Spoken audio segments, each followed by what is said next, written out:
na velik, zanimiv dogodek povezan z mobilnostjo. Meni je zelo všeč, da je salon po tolikih letih ponovno v Ljubljani. Predvsem to, da bomo tukaj videli ogromno število novih avtomobilov, ki nas bodo seveda razveselili v prihodnosti na cestah. 10 let nazaj bila Škoda tudi malo drugačnem položaju. Mislim, da se takrat prodajalo nekaj okrog 3000 avtomobilov in je bila Škoda na lestvici neki 10 ali 9. Danes, če pogledamo, lani smo krepko presegli mejo 6000 avtomobilov, pa v tem letu načrtujemo prodajo 7000 avtomobilov.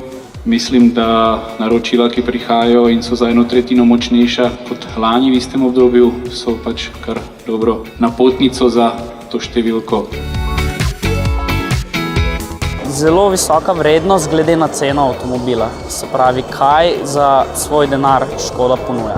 Kvaliteta je precej se dvignila od prej. Odlična znamka. Ja, predvsem cena pa ponudba, ki jo ponujajo za to ceno.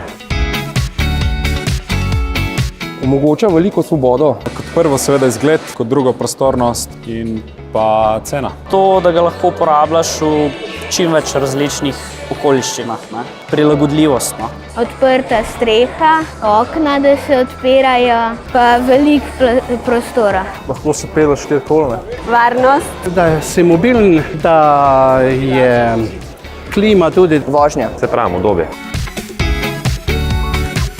Kot en dober partner ali prijatelj. Dobra žena. Nekaj, na kar se lahko zaneseš. Trenutek svobode. Dober jeklen konjiček je kot Škoda.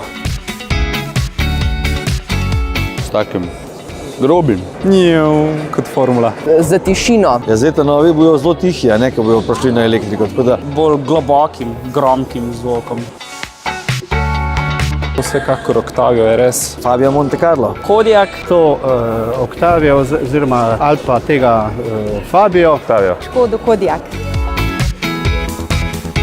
Ker je zelo dobra. Zaradi priporočil, da je dobra cena, udoben je, veliko opreme. Ne vem, ker je še nimam.